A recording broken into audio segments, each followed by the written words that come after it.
నమస్తే. శ్రీమాత్రే నమః, శ్రీ కృష్ణాయ నమః. భక్తి ఛానల్ ప్రేక్షకులకు స్వాగతం. మనకి ప్రతిసారి చెప్పుకుంటూ ఉంటాం, యోగాల గురించి చెప్తూ ఉంటాను. అయితే ఈ యోగాలంటే ఏమిటి? అసలు యోగం అంటే ఏంటి అంటే గనక, యోగము అంటే కలిసి రావడము, అదృష్టము. అంటే మనకి అనుకున్నది అనుకున్నట్టు ఈ సమయంలో జరిగేందుకు కొన్ని కొన్ని గ్రహాలు మనకి అనుకూలమైన స్థానానికి వెళ్తూ ఉంటాయి.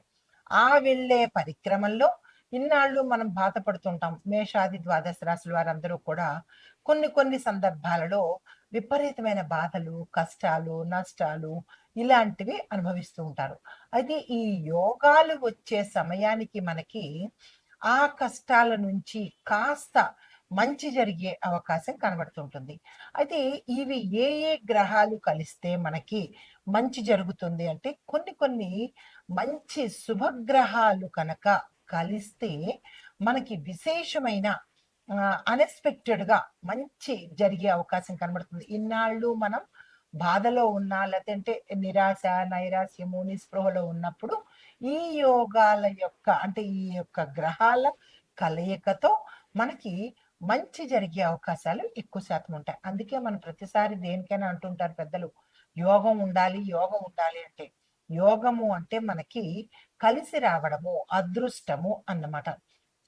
అయితే ఇప్పుడు మనకి ఆగస్టు 5వ తారీఖు నుంచి అంటే మనకి జూలై నెలలో 16వ తారీఖు నుంచి మళ్ళా మనకి 17వ తారీఖు వరకు అంటే ఆగస్టు 17వ తారీఖు వరకు గురు ఆదిత్య యోగం కలుస్తోంది.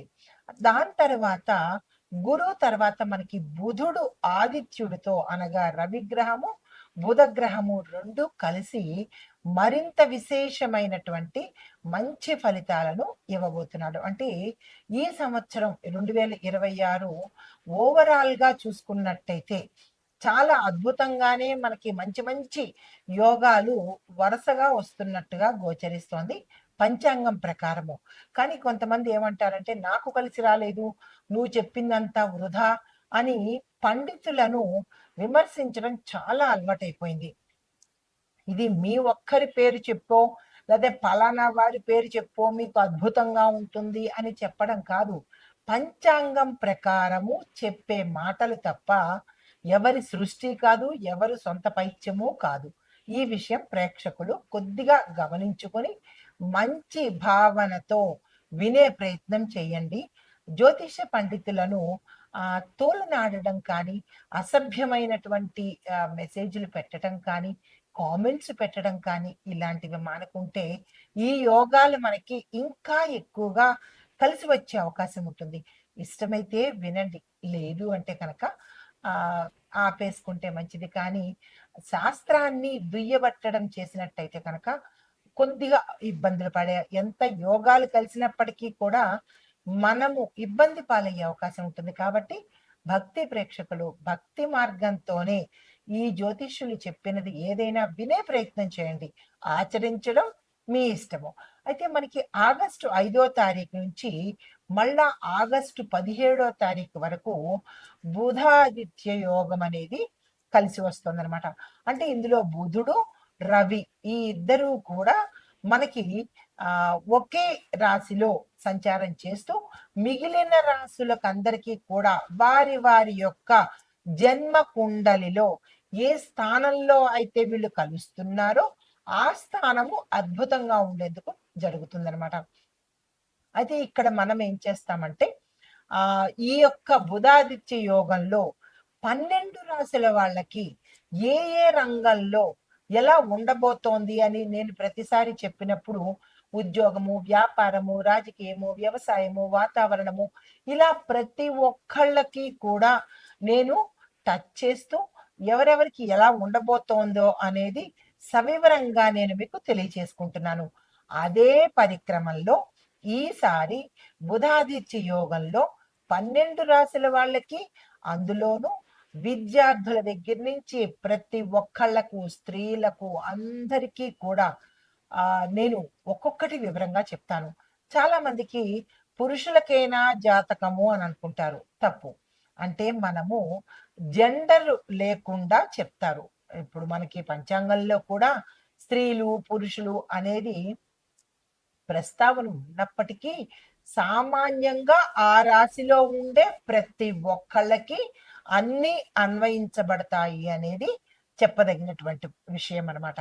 అయితే ఇప్పుడు మనము మేషాది ద్వాదశ రాశుల వారికి ఈ బుధాదిత్య యోగంలో ఈ పీరియడ్ లో ఎలా ఉండబోతోంది, ఎవరెవరికి మంచి జరగబోతోంది అనే అంశాలు మీకు ప్రతి ఒక్కటి సవినయంగా సవివరంగా తెలియచేసుకుంటాను. తదుపరి రాశి సింహరాశి. ఈ రాశి వారికి బుధాదిత్య యోగ ప్రభావము ఎలా ఉండబోతోందంటే, సూర్యుడు యొక్క ఆత్మవిశ్వాసంతో పాటు బుధుడి యొక్క తెలివితేటలు కూడా ఈ రాశిలో ఉండే వారికి అద్భుతంగా ఉండబోతున్నాయి.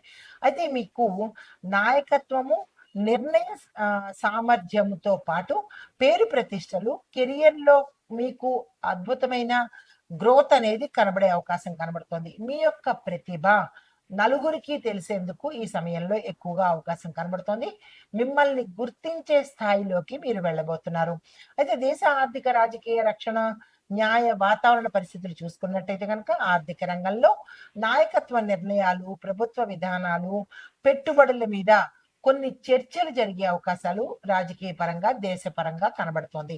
అయితే రాజకీయ రంగంలో చూసుకున్నట్టయితే కనుక ప్రముఖ నాయకుల కీలక నిర్ణయాలు, వ్యూహాత్మకమైనటువంటి మార్పులు ప్రజలకు సుస్పష్టంగా కనబడబోతున్నాయి. అయితే రక్షణ విభాగంలో చూసుకున్నట్టయితే కనుక ఆధునిక ఆయుధ సాంకేతిక భద్రతా వ్యవస్థల మీద దృష్టి మరింత పెట్టేటట్టుగా గోచరిస్తోంది.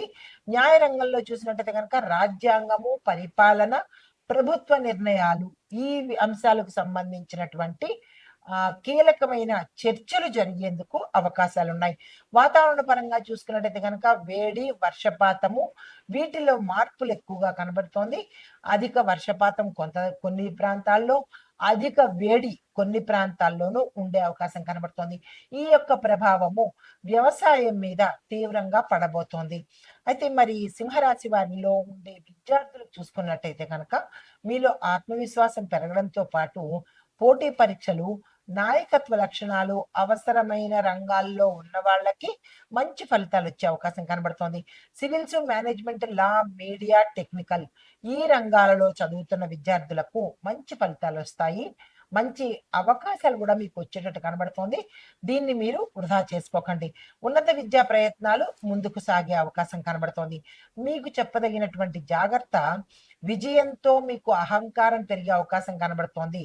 ఆ అహంకారము, యాటిట్యూడ్, ఈగో, పొగరు అలాంటివి ఈ సమయంలో పెట్టుకుంటే మళ్ళా కిందకి వెళ్ళిపోయే అవకాశం ఉంది. ప్రతి స్టూడెంట్ చాలా కేర్ఫుల్ గా ఉండాలి. ఎంత హై స్థాయికి వెళ్ళారో అంత లో స్థాయికి పడిపోయే అవకాశం కనబడుతోంది. Just because of your attitude అన్నమాట. కాబట్టి జాగ్రత్తలు తీసుకోండి, పొగరు పెట్టుకోకండి.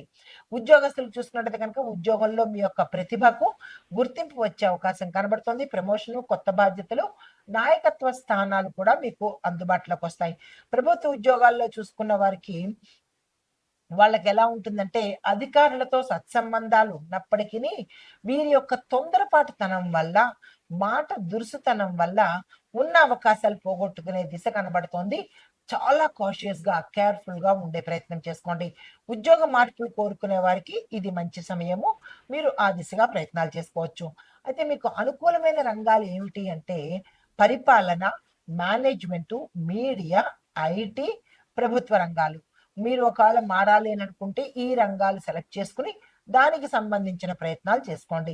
వ్యాపారస్తులకు చూసుకున్నట్టయితే కనుక పేరు అంటే మీ యొక్క వ్యాపారం పేరు కానీ లేదా విస్తరణకు కానీ ఇది మంచి అవకాశము. ఆ ప్రయత్నాలు చేసుకోండి. కొత్త ప్రాజెక్టులు ప్రారంభించడానికి ఇది మంచి సమయము. దానికి సంబంధించిన ప్లాన్స్ అనేవి వేసుకోండి. మార్కెటింగ్, బ్రాండింగ్, ఆన్లైన్ వ్యాపారాలు ఇంకా అభివృద్ధి అయ్యే అవకాశం కనబడుతోంది. కొత్తగా వెళ్ళాలనుకునే వాళ్ళు ఈ ప్రయత్నాలు చేసినట్టయితే కనుక విశేషమైన లాభాలు పొందే అవకాశం ఉంది. భాగస్వామ్యాల్లో మీ నిర్ణయమే కీలకమైన పాత్ర అన్నట్టుగా మీరు వ్యవహరించాలి. ఆ ఎదుటి భాగస్వామి కనుక మీరు తాళం చెవులు ఇచ్చినట్టయితే నష్టపోయే అవకాశం కనబడుతోంది. ఈ రాశిలో ఉండేవారు ఈ విషయాన్ని గమనించుకోండి. కుటుంబ పరంగా చూసుకున్నట్టయితే కనుక మీ కుటుంబంలో మీ పట్ల గౌరవం పెరగడంతో పాటు మీ నిర్ణయానికి మంచి మద్దతు లభిస్తుంది. కుటుంబ సభ్యులకు పెద్ద అంటే మీ కుటుంబంలో ఉండే పెద్దవాళ్ళు లేదా తండ్రి యొక్క సహాయ సహకారాలు కోరుకున్నట్టయితే వచ్చే అవకాశం ఉంది. జీవిత భాగస్వామితో అహంకారంగా మాట్లాడే ప్రయత్నం చేయకండి. కొద్దిగా సామరస్యంగా ఉండే ప్రయత్నం చేసుకోండి. వివాహము, సంతానము చూసినట్టయితే కనుక పెళ్లి కాని వారికి మంచి సంబంధాలు వచ్చే అవకాశం ఉంటుంది. కానీ నిర్ణయాలు తీసుకునేటప్పుడు తొందరపడి నాకు ఈ మ్యాచ్ నచ్చేసింది, ఇది నేను చేసేసుకుంటాను అన్న తొందరపాటు నిర్ణయాలు తీసుకోకండి. కొద్దిగా ఆచితూచి ఎంక్వైరీ చేసి ముందుకు వెళ్ళే ప్రయత్నం చేయండి. ఈ వివాహం అయిన వాళ్ళకి దాంపత్యంలో ప్రేమ, గౌరవము పెంచుకునే ప్రయత్నం చేయండి. గతంలో లాగానే దెబ్బలాడుకోవడం, కొట్టుకోవడం కాకుండా అవగాహన ఏర్పాటు చేసుకోండి. సంతానము, విద్య, భవిష్యత్తులో మంచి నిర్ణయాలు తీసుకునేందుకు దోహదపడుతుంది. వ్యవసాయదారులకు చూసుకున్నట్టయితే కనుక కొద్దిగా ఈ సమయం మీకు మిశ్రమంగా ఉండబోతోంది. 50-50గా ఉండబోతోంది. జాగ్రత్తలు తీసుకోండి. భూమి, వ్యవసాయ పెట్టుబడులు ఇవి పెట్టేటప్పుడు మీరు అనుభవజ్ఞుల సలహా తీసుకుని ముందుకెళ్ళే ప్రయత్నం చేయండి. కొత్త పంటలు ఆధునిక పద్ధతుల ద్వారా మీరు కనుక పండించుకున్నట్టయితే ఎక్కువ దిగుబడి వచ్చి మంచి మద్దతు వచ్చే అవకాశం కనబడుతోంది. ధర కూడా పెరుగుతుంది. అయితే మార్కెట్ పరిస్థితులు గమనించుకుంటూ మీ యొక్క అంటే మీ యొక్క పంటలను మార్కెట్‌కి తరలించే ప్రయత్నం చేసుకోండి.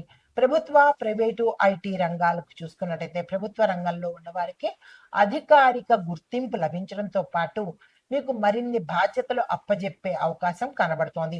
ఉన్నతాధికారులతో సత్సంబంధాలు ముఖ్యంగా కీలకంగా ఉండబోతున్నాయి. చాలా జాగ్రత్తగా ఉండండి ఇక్కడ. మరి ప్రైవేట్ రంగం చూసుకున్నట్టయితే కనుక టీమ్ లీడర్షిప్ అవకాశాలు వచ్చే దిశ కనబడుతోంది. మీరే కనుక అందులో ఉంటే కనుక ఆ టీమ్ లీడర్షిప్ ని తీసుకునే ప్రయత్నం చేసుకోండి. కెరియర్ గ్రోత్ కు ఇది మంచి అనుకూలమైన సమయము. మరి ఐటీ రంగంలో చూసినట్టయితే కనుక ప్రాజెక్ట్ మేనేజ్మెంట్, ఏఐ, డిజిటల్ ఈ టెక్నికల్ రంగాలలో ఉన్న వాళ్లకు మంచి అనుకూలమైన సమయము. మీకు కలిసి వచ్చే రంగు బంగారు రంగు, నారింజ రంగు, లేత పసుపు రంగు. కలిసి వచ్చే నెంబర్లు 1, 5, 9. వారాలు ఆదివారము, బుధవారము, గురువారము. మీకు చెప్పదగినటువంటి పరిహారాలు ప్రతిరోజు ఉదయము ఈ ఆదిత్య యోగం ఎన్నాళ్ళు ఉంటుందో అన్ని రోజులు ప్రతి ఉదయము సూర్యుడికి నీరుని సమర్పించే ప్రయత్నం చేసుకోండి. ఆదివారం రోజు సూర్య నమస్కారాలు చేసుకోండి. మీకు ఎన్ని తెలుసో, ఎలా తెలుసో అలాగే చేసుకునే ప్రయత్నం చేసుకోండి. బుధవారం రోజు గణపతి ప్రార్థన చేసుకుని గణపతి ఆలయ దర్శనం చేసుకునే వీలుంటే చేసుకునే ప్రయత్నం చేసుకోండి. మీరు ఇవ్వవలసిన దానాలు గోధుమలు, ఎర్రని వస్త్రాలు, బెల్లము, విద్యార్థులకు సామాగ్రి అంటే పుస్తకాలు, పెన్నులు, బ్యాగులు ఇలాంటివి మీ యథాశక్తి దానంగా ఇచ్చుకునే ప్రయత్నం చేయండి.